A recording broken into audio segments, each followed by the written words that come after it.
Hello, my name is Kathy, and today I will continue to talk on information and problem-solving dreams. But before I do this, I wanted to let you know that because I have a great many videos now on many different topics, that I've decided to make several different video playlists so that it's easy to find the videos of greatest interest. So please check out my playlist page. Let's look at another close relative of telepathy and astral travel called remote viewing. Remote viewing is a skill as old as humankind, but it wasn't given its name and formally studied until the 1930s. In the 1970s, the CIA and various branches of the military began studying its potential usefulness in such areas as intelligence and defense. In 1995, they disbanded the program and published an official report dismissing remote viewing as having no value to the United States government. If that report were accurate, objective, and unbiased, you might ask yourself why it took them 25 years of research to decide that remote viewing is useless.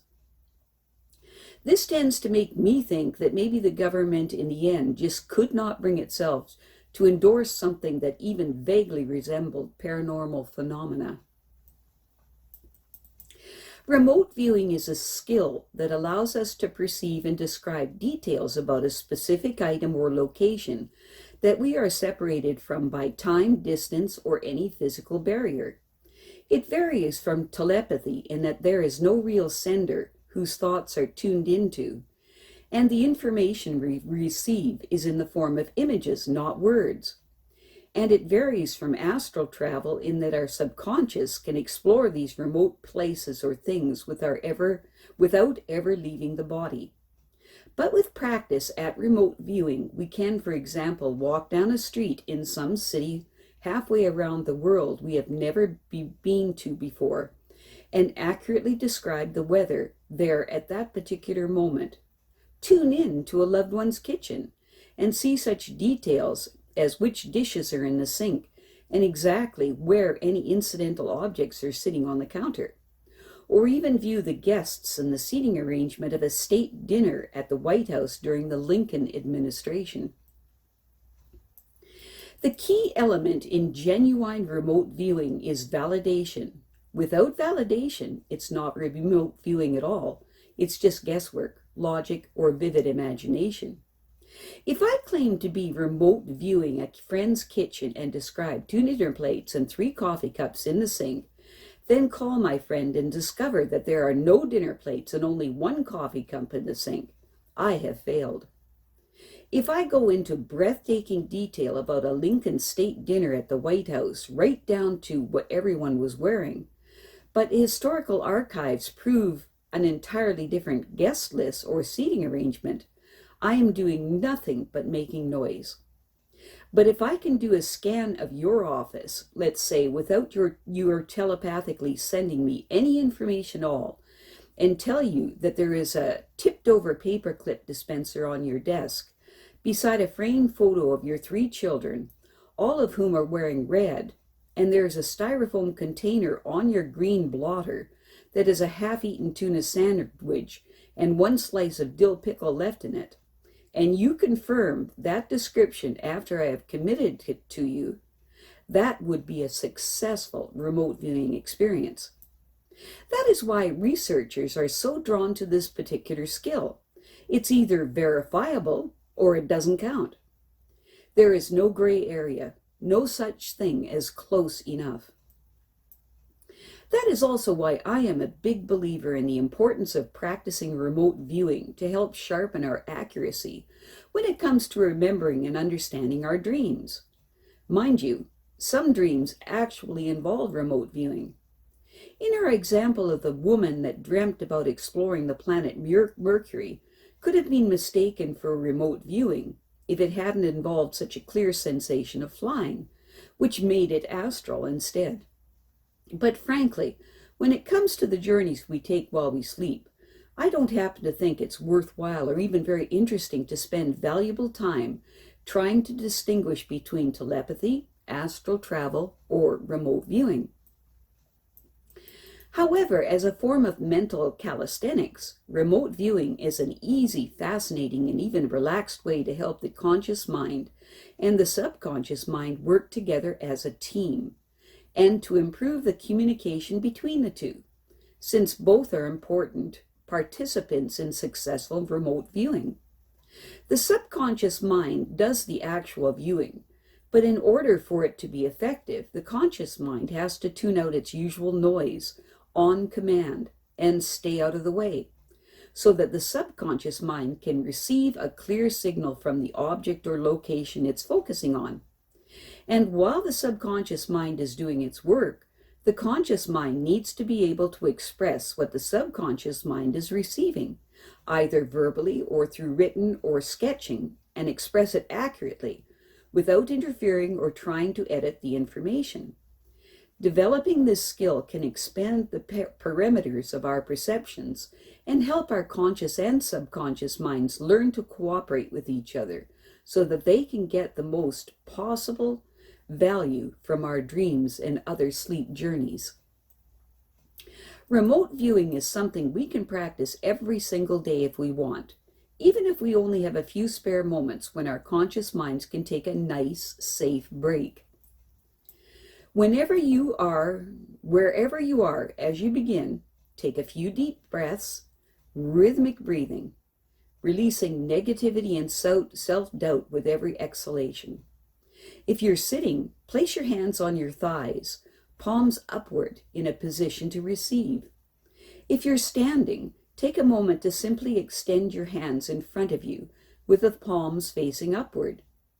Just a quick acknowledgement of your openness and willingness to be a receiver. Let a sense of quiet peace drape itself over you, shutting out the noise and confusion and distractions around you as your eyes close. Feel an easing, a loosening, a relaxing move slowly through your feet, your ankles, your calves, your knees and thighs, all through the pelvic area and on up through the whole trunk of your body. This wonderful sense of ease and comfort then moves into the shoulders, down through the upper arms, the lower arms, the hands, the fingertips, then up through the neck, around the mouth, the nose, the eyes, the forehead.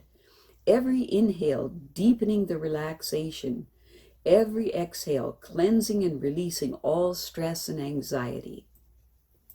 Without alerting anyone ahead of time, and without doing any reading or investigating of any kind, in this exquisite state of relaxation, calmly select a target location in your mind that you want to explore. Don't choose a room in your own home where your conscious memories could interfere, and don't choose a place that you have no way of validating later. Make it easy on yourself at first, somewhere familiar, a friend's car as they drive to work, for example. Send your mind out from wherever you are, making a direct line, strong and straight, from you to your target. Now start with the big picture, a wide shot, so to speak, of the car itself as it makes its way along the street or freeway or road, and begin asking yourself questions, ignoring what you think you know, and instead just taking the first impressions your subconscious mind receives. Is the car in sunshine or shade? Is there traffic around it? If so, is it light or heavy? What color is the car in front of it, or the car behind it? Is your friend's car clean or dirty? Are there any dings or marks on it at all? Which windows are open and which are closed? Keep making note of every detail you can about the car and everything around it as you slowly zoom in on it. Now enter into the car through the passenger window and start scanning the interior, keeping the questions coming. Another way that remote viewing differs from telepathy is that the senses are very relevant and important. So as you begin looking around inside the car, in addition to asking questions about the speedometer, what the speedometer reads, whether the ashtray is open or closed, whether the visors are up or down, whether or not your friend is talking on the phone, whether or not there is a cup holder, and what, if anything, is in it. What specific items might be lying on the seats and the floor of the car, what the interior temperature is set to, and whether or not there are any items on the dashboard or hanging from the car rear view mirror. Ask yourself sensory questions as well. What smells do you notice? Can you smell leather or coffee or perhaps a fast food snack? Has someone smoked in the car? Is there a deodorizer of some kind that you can smell, or the distinctive odor of a recent trip in a car wash? And listen closely. Is the radio on? If so, is it tuned to the news or music or talk show? If your friend is talking on the phone, see if you can make out a word or phrase and stop it, noticing which hand the phone is in, or if the phone is hands-free.